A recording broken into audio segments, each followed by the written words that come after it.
This is well, very exciting. We have people in coaching and personal development. We have pins and jewelry making. We have film. We have flowers. We have it all. We have it all to discuss. I think the first question I wanted to raise, which I actually might get each of you a little bit of each of your input on, is I'm very interested in the transition, whether it's like in our mind and also the practicality of when, and we'll go back in the journey as well, but when we recognize that we're doing something, we're spending time on something, whether it's creating something, making something, and then we make a decision to say, we could make this business, like, you know, we could try and make this financial, or I could try and make a living from this, because that requires a mental shift or a practical shift. It requires something, because I think the idea is that most of these passion projects start with you doing something that you're just interested in for the sake of being interested in it, and then that transition changes. So I'm just curious about like that moment, like what does that look like, what sparked that? So I don't know, maybe Chia, would you shed some light on that moment? Like what did that look like for you, and what was going through your life when you wanted to make that transition? I don't know if it actually was a big transition for me, because I feel like for me it's still very much a passion project. I don't think it's going to be my livelihood, unlike some of the other panelists. I don't know. And I guess for me it was also because my family is very entrepreneurial. Everything is a business idea, and so it's always like, why not? But I do want to emphasize that I started this pins thing as a fun thing, and I don't put any pressure on myself to sell or to like churn things out. So every time I'm working on this, I try to remind myself that this sparks joy. Like, yeah, I'm doing this because I love it. That's interesting. So what are then the markers for you that make it a fulfilling, like, do you set goals within that? If it's not like to make that a livelihood, do you set goals in order to reach new levels of creativity within it, or to tap into different things? Like how do you make it a project that has a growth in like its expression in mind, for example?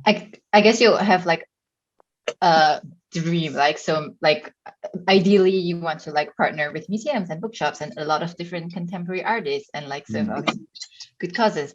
So it's like working towards that, but not telling myself like I need to hit my sales target and I need to like push out 6 social media content pieces every day, because that's not joyful anymore. Yeah.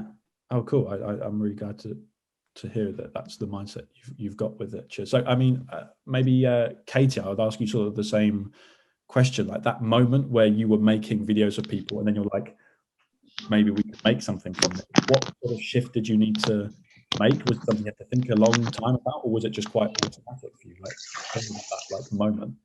I think I kind of just mentioned before that we were in a room together, like assistant editing all day, and we just kept talking about ideas. And like, I think we wanted to like we were talking about like setting up a production company or something to do with creating our own projects. So because we were doing this anyway, we kind of thought, she was actually setting up another business. Like, we was going to a launch party and she was like, should we just create a poster and put it there and see how it does? So we literally were just like, yeah, let's just do it. I think we just thought, we're doing it anyway, we love doing it, and the joy it brings to people, even though it seems like, you know, I don't know, it just brings so much happiness to people. And I think the thought of being able to give that to others outside of our like family and friendship circles kind of made us think, if they want this, surely other people will want this service. And we just thought, I don't know, we just switched and we just thought, should we just do it? And just yeah.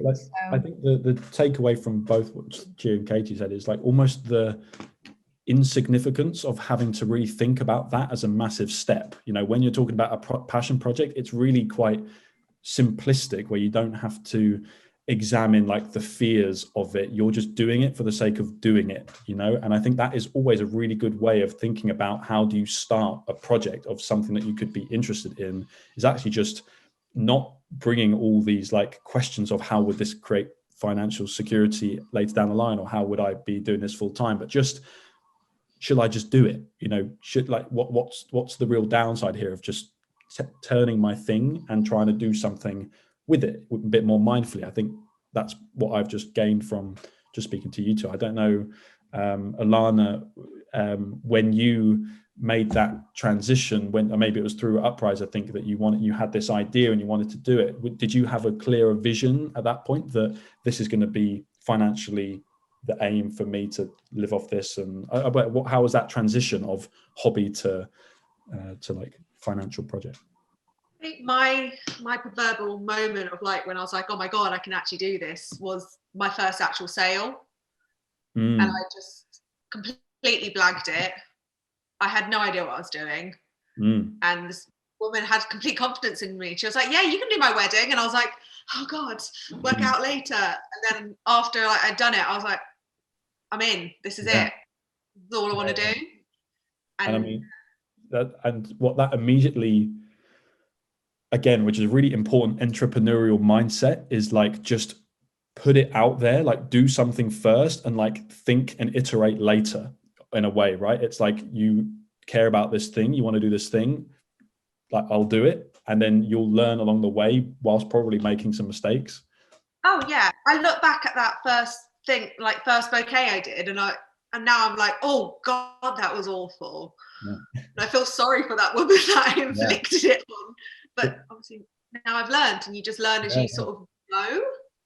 Yeah, but what's interesting is when you hear of so many people have such fear around that first sale, I think, or first moment of making a mental transition of, oh, this could be something else, that immediately, I think, brings around voices of, oh God, what if I'm not good enough to do this? Or what if this result happens? And the reality is the other side of it is not nearly as bad as I think people would make out. It's just something that you learn from and you improve on, and you do better. I do constantly say to myself, it's just flowers. Hey, just flowers. No one bring it down so much. Let's be respectful. Victoria, tell me about like your first, again, that moment for you of when you've maybe shown an interest in personal development, personal growth, and then you've said, oh, maybe this is something I can help others with, maybe this is something I would make financial. How was that transition? Was it a simple one, or was it one that you had to really wrestle with? I think in a funny way, it's actually probably quite the opposite of what we'd already said about before. For me, it was really a fixed moment where I decided I would make the shift. So it wasn't a small thing of, okay, maybe I'll just try it out. What's the risk? And we'll see how it goes. I remember really specifically, I started in fitness. So for me, then the transition between fitness and personal development and coaching, that was more blurry. But for me, the big shift was really being in university, studying hospitality. I was working at the Ritz-Carlton in Barcelona at the time. And from one day to the next, I realized, actually, I am going to the gym twice a day. I'm constantly like looking up new fitness programs. I'm super interested in this. If I love it this much, I should make this my career. And I remember super specifically, it was one, I don't remember what went through my head, but I remember like the feeling of deciding in that moment, okay, that's it. That is what I'm going to pursue. And then I think the actual concrete decision-making process came after, where I was like, okay, so I'm still in university. I've decided to do this shift. What are my next steps? Okay, what personal training certification do I want to get? Should I look into maybe also getting yoga teacher program? Should I look into a nutrition program? So that for me was a really specific shift. And it started with that mindset decision before then actually going with the actions, which seems like it might've been maybe the opposite from what I've heard of what the other ladies have said so far. But again, that does by reference answer or entertain an interesting question. Is I think there's a lot of fluidity with that question of what comes first. Do I shift my mindset to allow myself to do this, or do I just do it anyway? I mean, the answer is they both kind of inform each other, right? If you take action and just start doing something, likelihood is your mindset will start shifting around creating that as a project. And likewise, if you shift your mindset first and start adopting a sort of fail fast, openness to failure mentality, then that allows you to start taking action more easily. So I don't think it's alluding to there being a right way. It's just that in each case, in all of your cases, you have to do something. At one point, you have to step outside of that like visualization stage, and you have to just move a forward step by doing something, creating something, or selling something. You know, that's the similar line here that we are all trying to get to. I would say also for me is releasing that belief that you shouldn't make a living out of what you're passionate about. I think that was something that I had in my mind where I was thinking, okay, fitness, nutrition, that's my passion. You're not supposed to make a job out of that because then you're going to stop loving it. And that's, you know, what you hear over and over again. Yeah. And they got to one stage where I said, you know what if I decided that that's not going to be me, that I don't want to believe that anymore, and I'm just going to let that go, and I'm going to go through with what feels right for me right now. Yeah. Well, that reminds you of, we had a talk about portfolio careers recently, where we spoke about it being made up of 3 circles of like, there's financial, there's like diversity, and I can't remember what the third circle was, but basically it was saying that we can actually make up and fulfill different areas of what we do through different things, as opposed to, I think there's a lot of focus on with people these days thinking, okay, my job has to be meaningful, financially sustainable, and it has to be a creative outlet that is challenging in these areas, when the reality is, as you just said, you know, if you take away that this has to be something I make a living from, but it is something as a passion that gives you a sense of purpose or meaning or seeing growth and creativity, then I think that's very much worthwhile doing. And we just make up a holistic life rather than think of my one thing I have to spend time on has to be all of these things, because that in itself I think can be quite limiting sometimes. Kia, I wanted to ask you about, because I love the idea of like what you do as like always making these little things, and I think it requires a lot of almost dedication and almost habit forming, that I wanted to ask if that's now become, with any passion, but in your case what you make, is that a difficult habit that you've had to form, or does it come very naturally? Do you face resistance and allow yourself the space to not do it and then just come back and do it when you feel like it? Or do you dedicate yourself to thinking, no, this is something that I need to improve on, and I need to be doing this every day, every week, every month in order to get where I want to? Like, how do you sit with what you feel like you want to be doing? I think I need to clarify, I don't physically make the pins. You like send them to a pin maker. Okay, sorry, yeah, but okay. Sorry. But no, I don't feel I don't put any pressure on myself at all. I mean, I work, I study, I feel like that's enough, and I don't want to set this kind of goal, like very strict deadlines for myself. I haven't done a social media post for like 2 months now. It's very bad. But I don't want to also feel like I have to, you know, and coming back to what Alarna said just now about like her first sale. I felt the same way. I mean, I started these pins as a personal collection because I used to work in an art school. So I would wear a different one every day. And then eventually I got frustrated that these like classical works like lost their meaning. People don't know what they mean anymore, even though it's like heavily referenced in today's culture. That's when I like had this idea of having it, but I didn't actually do it for like, I don't know, a good like six or 8 months. I bought a lot of pins. I had like 300 over pins. And at one point, my boyfriend's like, you can't just like add them to your personal collection all the time. You need to start selling them. And I listed it on Etsy. I didn't do any marketing at that point. And whenever there's an order that came in, I'll be like, who is this? And why are they paying money for my stuff? Yeah. So I guess that the distinction that you made is good. So that's like the 3 things you said, right? Like creativity, what was it? Financial and like the meaning, and the meaning. Yeah. So I think as long as you set those for yourself, you know where you are. Like what I'm experiencing is probably a lot more different than like Alarna, who's doing it full time, right? So. Well, why don't we find out? Alana, yeah, how, like, with, I guess that same question around like you forming a habit around this thing that you're passionate about, like how do you find it? Is that something that you have to really work through the struggle with it, or do you find it naturally comes to you? And like, yeah. I do have like bad days where I'm like, I don't want to do an Instagram post. I don't want to reply to an email. I don't want to talk to another bride.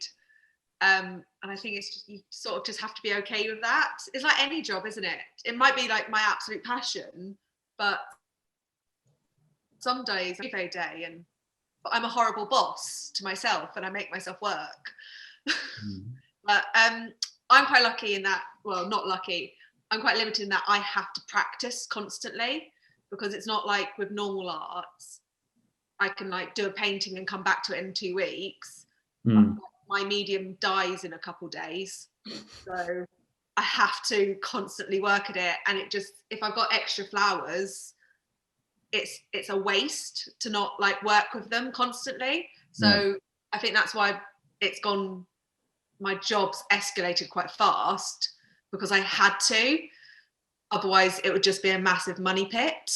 So it would, like flowers aren't cheap. So I have to, every time they're in the studio, I have to tell myself I've got to work on them. Like today I did an extra 3 hours of work on my holiday because I had loads of flowers. This is a good lesson. So what we're saying is, for people here who are interested in passion projects, you should choose something that will naturally decompose within a few days. So you are forced to build a habit around it. And you have no other choice. So anyone in food and beverage or flowers, it's a great shout. I think we should define that passion for everyone who's attending. There's no room for procrastination. If it doesn't decompose, I'm not interested. Cool. Thanks for that.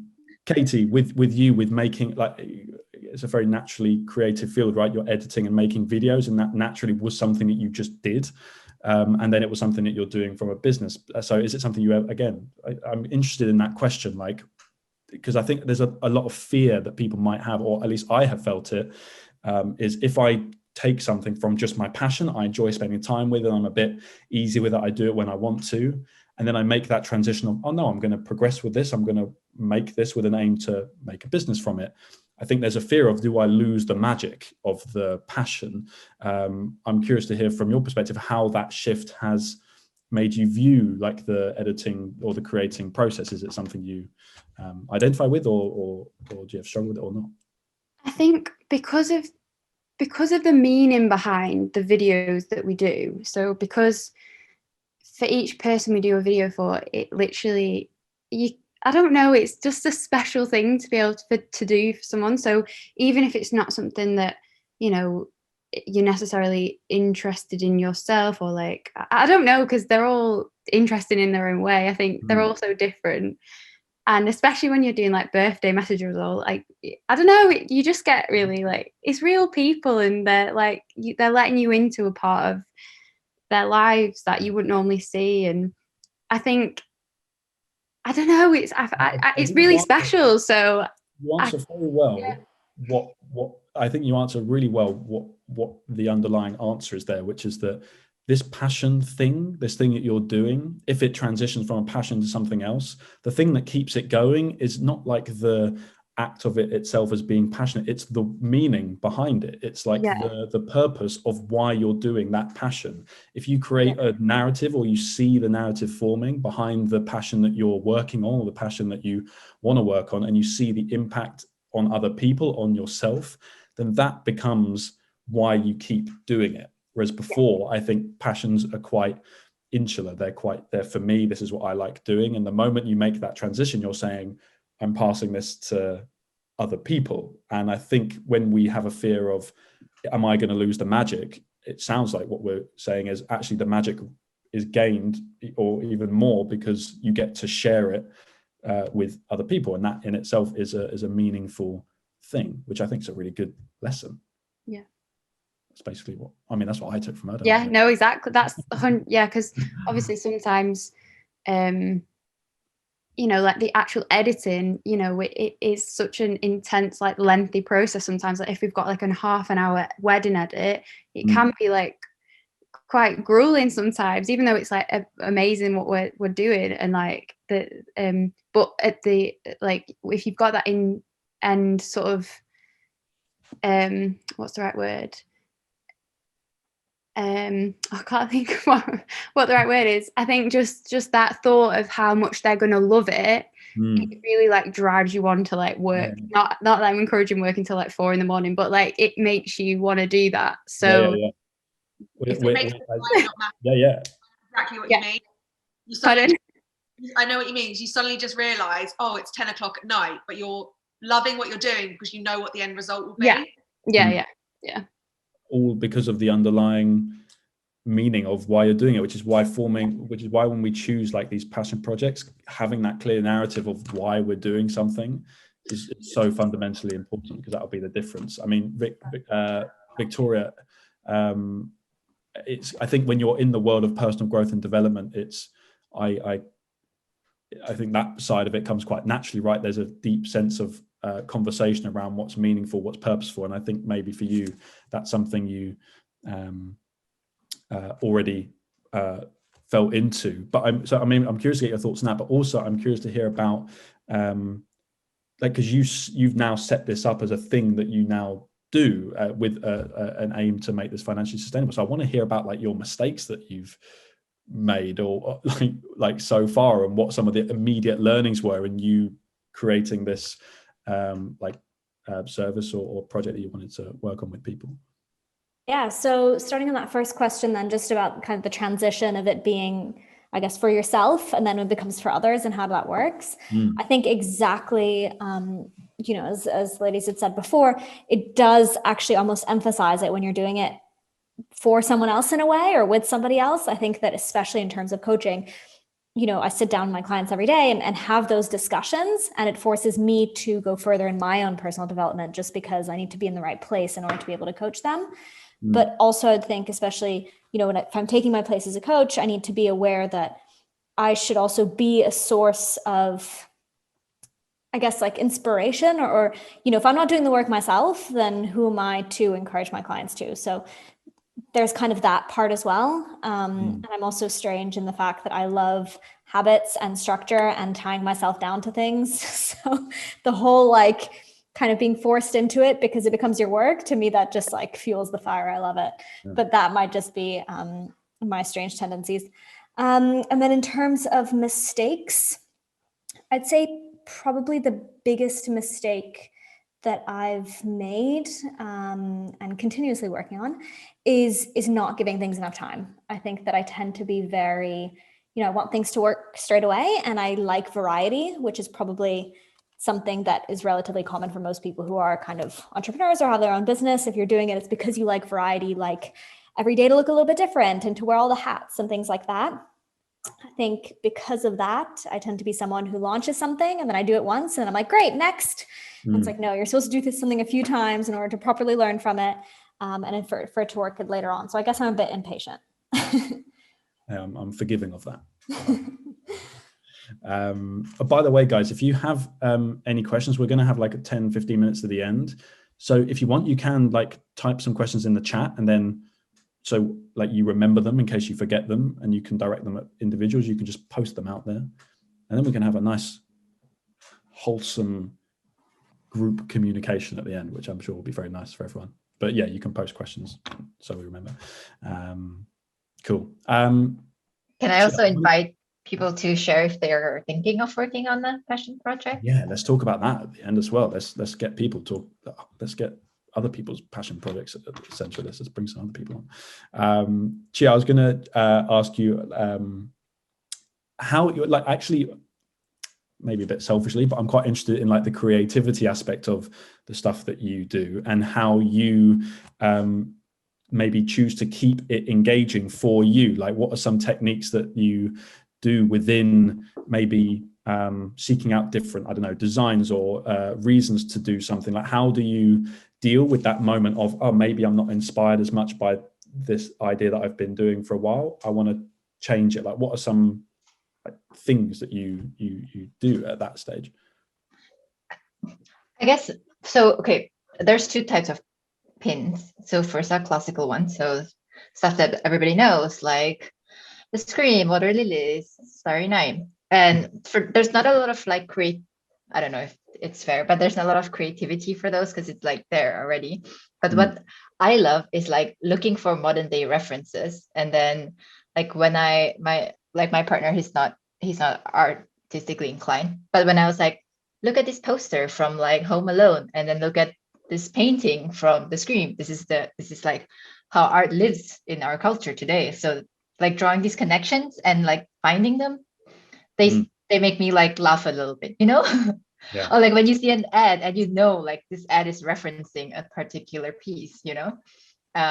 So that's what I enjoy. And then the other part where I like the contemporary part, I actually partner with contemporary artists and I try to shout out some of their work.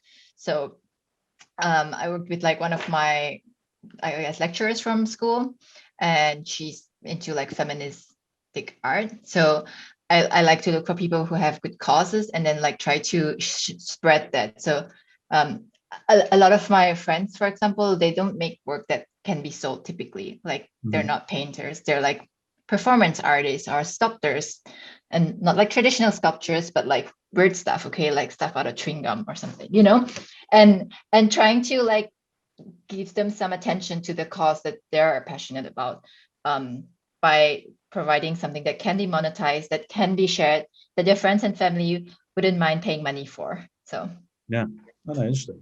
Actually, this question's a good one that's just come through. I think we can just adopt them in rather than at the end. I think let's just bring them all into the main mix.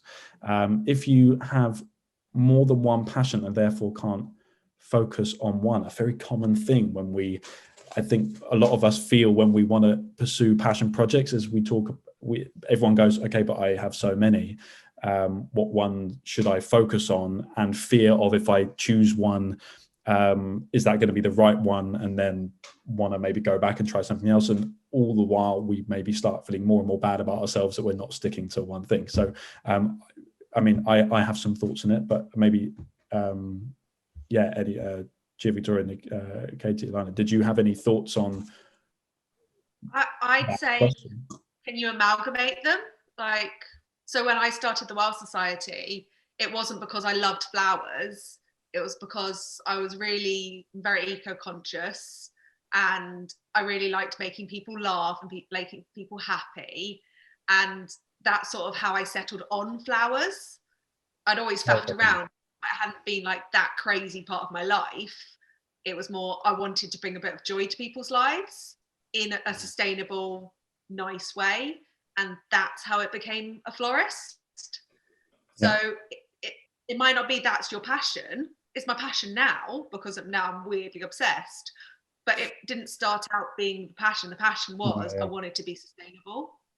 Well, well, that answers again a very good thing here. I'm so glad you're all saying these things, which is that what we should be doing when we pursue an entrepreneurial project or a passion project or anything is we start by assessing our values, right? By assessing what we find to be meaningful and impactful that we want to do in the world. Like for Katie, like doing the filmography, that the thing isn't the filmography, like the thing isn't the editing, the thing is creating moments for people. You know, that's something that is a value that you would hold, and this project allows you to captivate that. So I think the first step before saying I've got all these projects that I'm interested in is to actually get clear on what are my underlying values of why I do these, and are there values that are in there that align and that this could be an outlet for. Because again, if we focus on the meaning of the purpose of why we spend our time doing stuff, we're more likely to persist with that, and then it becomes a proper project as opposed to just a passion to explore with curiosity, which we all should be doing. We all should be defining our values through experience by doing more stuff and testing our curiosities. But how you, as Alana said, solidify that is when you do more of those things, you begin to solidify on your values, and then you can, I don't know, that was my take on it. I don't know, Victoria and G, if you had any thoughts on that. Yeah, I think that one thing that you mentioned, which is really key, is the doing part. And I think that, you know, when we have so many different avenues, we kind of see that as a, you know, like a reason for not moving forward, essentially. And the truth is that clarity does not come unless you move. You just need to do something, and then that clarity will come. For me personally, when I graduated university, I had two fields of interest. I wanted to do consulting in the development of wellness products and services for luxury hospitality. So I started having a few consultancy clients on that route, and I was interested in more one-on-one coaching.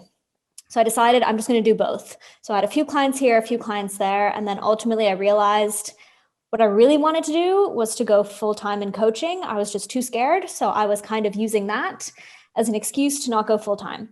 And these are the things that I didn't necessarily realize, and I would never have realized if I didn't just, you just have to have some skin in the game, throw yourself in there, do something, move forward and say, okay, I'm interested in all these things. What is one step forward I can take in each of these projects to test it out? Like sitting back and asking yourself the same questions over and over again gets you nowhere, and no new answer is going to come to mind. New answers only come to mind when you actually start doing new things. So that would be kind of my take on it. Yeah, like Miriam, when you say you want to do too many projects, what you would end up doing if you're in that state is you pick ones, or you come to a conclusion not based on action taking, but based on just internal dialogue, as opposed to, realistically, could you actually involve yourself in different projects and see through action taking how that forms, and whether they combine, whether some naturally drip away, and maybe you notice that you created a narrative that you really cared about one thing and that you were really into this expression, but then it turns out maybe you're not, and something else takes it. But we only get that from actively experimenting through action taking within these projects. I don't know, Chia, I don't know how you maybe you had to narrow down when you did the pins, but how would you answer that question of focusing on a... I actually had a question for Arnold. Why do you only have to focus on one? Like, if you can have more than one passion, but you don't have to focus on one, right? I mean, I'm working almost full time, and I'm studying full time, and I do my pins, and I don't know. I guess coming back to what you said, Charlie, about action, forcing yourself to take action. But I would also like to say forcing yourself to take action, but being okay with not having always having action taken, you just have to start somewhere. That's what I would say. Yeah, that's a really good one. I think some people have written that they've got project, right, which is a good thing. I think that's the heart of all of this when we talk about entrepreneurial mindset, making changes, creating a passion project, changing career, all of these things centralize around a theme of taking action, of doing something to shift the circumstance or shift the perspective, and allowing yourself the space to do that, and also in some cases to not do it in certain areas. It's just hang on, we got another question here. Always get excited and lose motivation? Oh, that's such a great question. The moment where you get excited about something, like a passion project, and then I suffer from this massively, so I have some thoughts on it, but I'm going to put it out to... That's what people up at Uprise are for. Yeah, that's right. You walked into that one. That's perfect marketing. I can just say exactly why we're here. This is great. Thank you for that question. But before I do that, Victoria, Katie, or Lan, did you have any thoughts on what happens when you've maybe lost motivation? I think you also have to kind of know yourself and what makes you move forward. As I said, I'm a pretty big habit geek, and I like that. So I need to make sure that I have some structures, and taking one step forward every single day is what keeps my motivation going. But I've also then implemented structures, like I have a monthly check-in with myself where I go through, what is my vision? What is my mission? What are my values? Am I aligned? What is my ultimate goal? Close my eyes and visualize what my absolute dream ideal future is. And I know that when I do that, I do it on the first day of every month. The following days, I'm massively motivated, and it tends to drop off by the end of the month. And then I do that session again, and then it helps. So it's kind of just knowing yourself, what is your time frame? What are the things that fire you up? When you do get that kick of motivation, why is that? What is it that comes in? Is it because you had a really cool discussion with a friend? Is it because you started dreaming about what it could bring you? What was it? And then how can you implement that to get back to that regularly? I think that's what I would say. Yeah. Cool. Katie or Lana, do you have any thoughts on that? I agree with if you've lost, everyone goes like that the whole way through, and some days are better than others. I agree with Victoria. You just, when you've really lost motivation, it's been like weeks since you've done something properly. Just go back to the last time you felt really motivated and just start again. Like, the world's not going to end. Just keep plugging at it until you really don't want to do it. And then obviously really start again. But yeah, just find that moment where you were super motivated and re-establish where you are from there. Yeah, this reminds me a little bit of like the art and complexity with forming habits, right? Which is allowing yourself actually enough time to still continue taking action on something when you hit that dip. Because what 90% of people do is they'll pick up something, a passion or an interest, and go, oh, this is really great. I'm getting slightly better and I'm feeling really motivated. And then you just won't, you'll just hit a point where you're like, I'm no longer getting better, and I'm suddenly not at all interested in it anymore. And that's where most people drop off and say, oh, and now I've lost motivation. I think the trick with any of these things is, even in that moment, is doing whatever possible to keep doing something, like keep taking action. Because as Alana just said, when it goes like this, if it's doing this, you're still taking action throughout that. You're still showing up and you're still trying to do it, even on the days where you don't feel like you do. And eventually, through that process, you just form a habit of getting used to doing it, irrespective of whether you feel really up for it or really not up for it. But you actually have to break that barrier. There's a barrier where you form it very habitually, that you start doing it more regularly. I think I relate to that massively, because I was a serial giver-upper in lots of stuff that I spent my time doing, and I thought I had a internal problem that stopped it, but actually it's because I just never gave anything long enough, and I wasn't defined enough with my values of why I was doing stuff. I was just doing stuff for random reasons. But once you were mindfully thinking about what you spend time with and aligning it with a story and a narrative of why and the meaning of it, and then you just keep doing it, then I think that becomes a bit easier. Oh, I like that. Changing the that's what you said. Yeah, nice. Changing the definition of failure. Yeah, exactly. Like failing that's just your opportunity to learn something different about how you would do it. I might have missed some more questions here. I think what you said as well, Charlie, about once you're clear on that why, then you're not dependent on that motivation. I think that's the key, is not being dependent on that motivation, knowing the motivation is going to go up and down. So how are you going to deal with it when there's none of it? Yeah. And then also taking it from a place of identity, it's like, who am I going to be when I have no motivation? Am I going to be the person that keeps taking a tiny step forward every single day?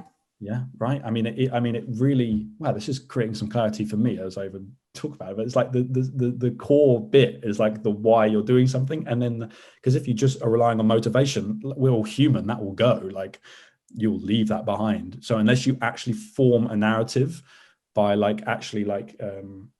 telling yourself and forming for yourself why you're doing something, and leaning into understanding the meaning, the impact, and allowing yourself the freedom to feel that when you feel like you're doing something meaningful and impactful is really important for setting the stone of like why you're. I just beat my chest there like motivational speaker. I didn't mean to do that, but I just add to that. Yeah, please. Like for me, especially, like I was just reading Jordan's question about having like a partner. I have a business partner, and she's also like a really good friend, and we're very aligned on what we want and our goals. And we have, when one person's feeling like not as motivated, we've got, normally she's feeling super motivated and I'm not, and then we switch. So actually having, even if they're not your business partner, just having even just one person, or like a group of people, like in Uprise, like you said before, of people that, or one person that can just really lift you up when you are feeling like not as motivated. And also I'd say, it's very cliche, but try not to literally compare, because that is just unless they're inspiring you to keep going, then I'd just really not look at compare, because that's something that I know so many people struggle with that, but it's just worth mentioning, because you might think they're inspiring you, but actually they're not inspiring you, because you're like, oh well, there's no point me even doing this anymore, because they're, I don't know, like if that makes sense. Katie, you've walked me straight into some wonderful marketing opportunity. This is perfect.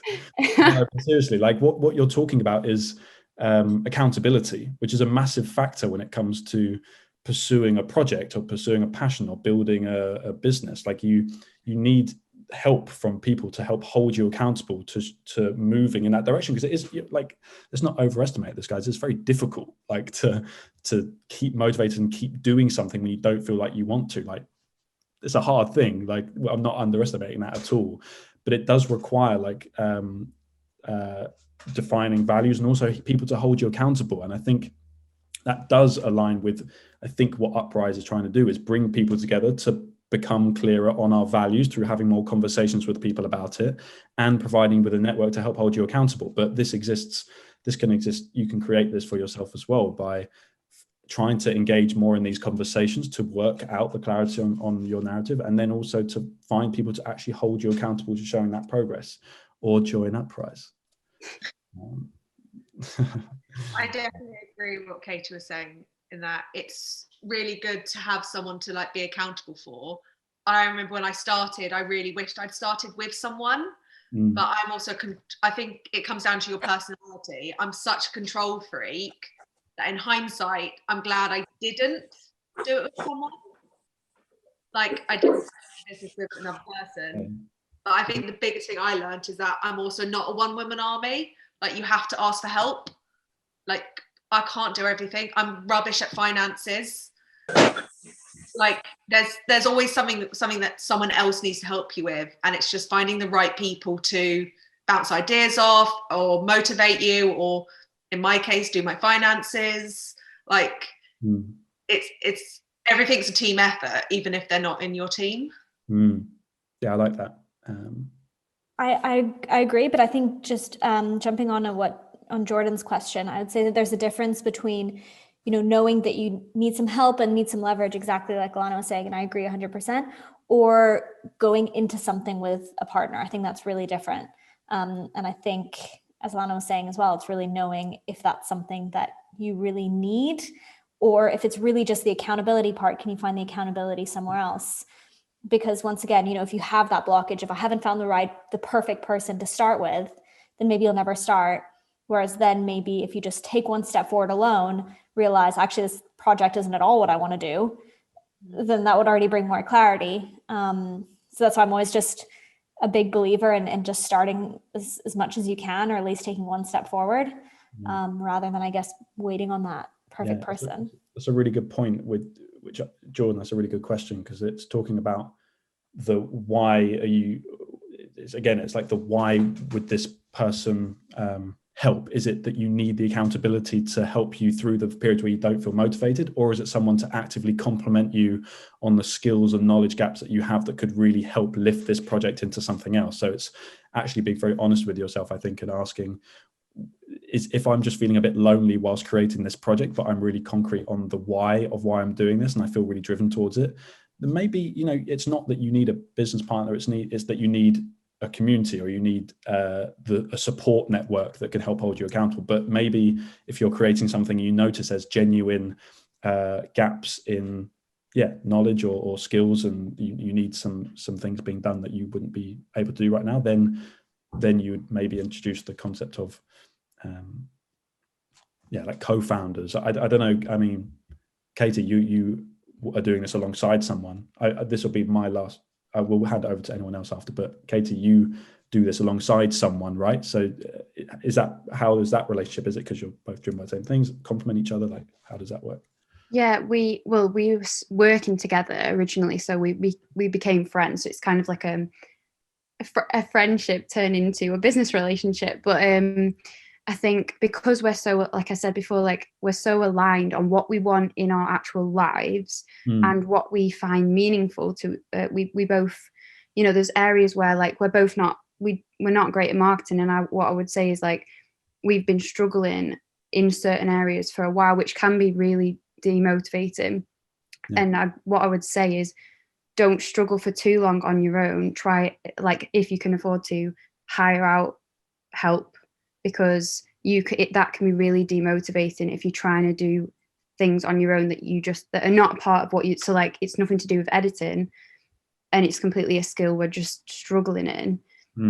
I would just say, definitely don't be too slow on, like, trying to hire out help. But I think because we're so aligned, it helps because we have the same vision and we're not like jarred on what we want and things like that. So that does help. Makes a lot of sense. I think by putting it out there in the space that you need support is the first step to actually getting that accountability, right? Like I think a lot of us, we feel like we're not motivated by something, and we start beating ourselves up for it, and internally like giving ourselves a little nasty yappy voice that's telling us why we shouldn't be doing that. But the reality is, by bringing that space outwards, you attract that. That's quite a spiritual thought, but I actually agree. If you put that thought out there and you actually vocalize it or actualize it, then you will find the support in some way. Like actually have to acknowledge that that's a thing. Yeah, I mean, we have a few minutes left, guys, so I wonder if there's any more. I wanted to leave slightly longer but we've actually been doing some of your questions, which has been tremendous fun. Does anyone have any other questions for anyone specifically, or any general questions you want to put out, or are you unsatisfied with how we answer one of those questions and you want to talk about it more? Like, I don't know if anyone has any. I don't know if my question was answered. Sorry if it was. I don't know who's speaking. Michelle.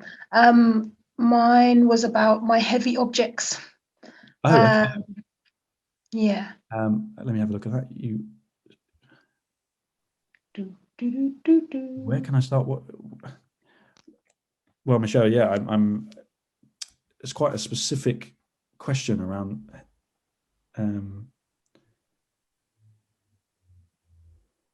I think it's great to write off like Katie's last comment about social media, right? Yeah. Maybe you can start something like developing like thoughts about how you want to share your business once it's up and running. Like all these things, like having a brand identity, values, mission, stuff like that. All these take time to like think through. Like how do you want what's the vibe that you want to give? Like. Yeah. This takes time, and you don't have to be like having the physical product ready to develop. Yeah. I don't know if it's helpful to your business or your project. I agree. Sorry. Oh, sorry. Go.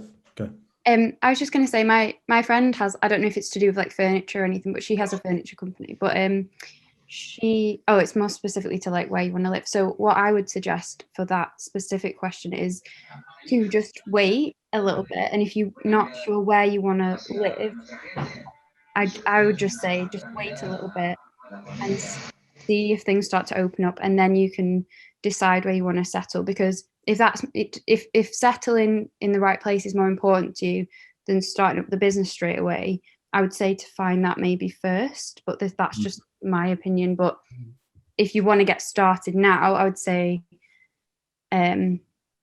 start where you are, and then you can always store those products or ship them somewhere or whatever. It just depends what's more important to you, where you're settled or actually starting the business first, I would say.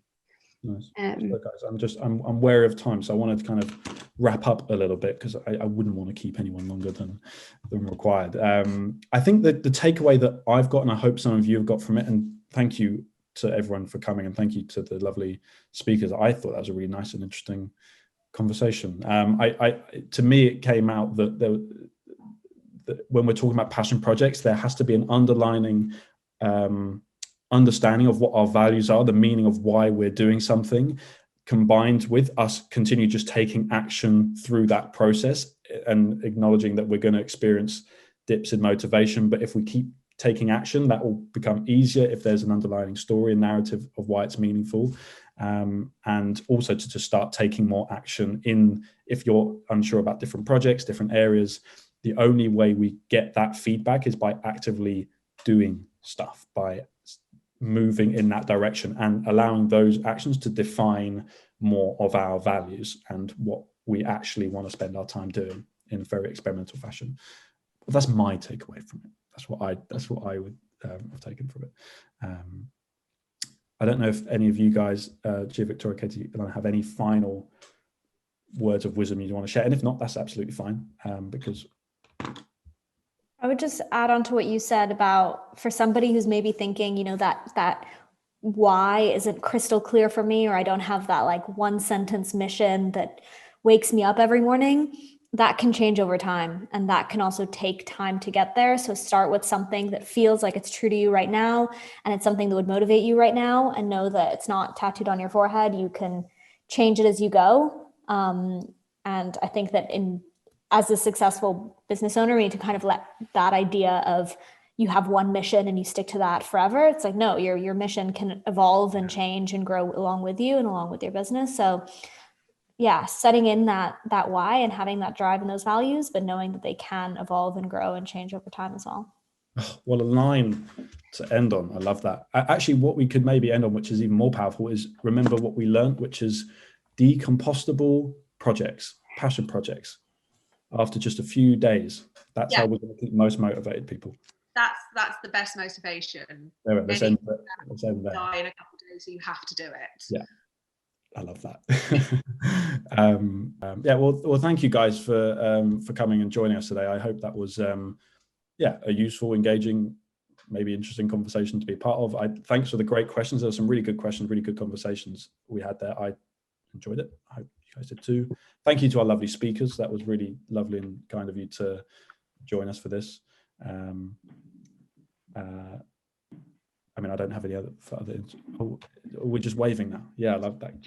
Okay, thanks, guys. Thank you for all your input, and see you on the next one. I'll see you in some format soon. Bye. Thank you. Thank you, everybody. Bye. Goodbye. Thanks. Bye. Bye.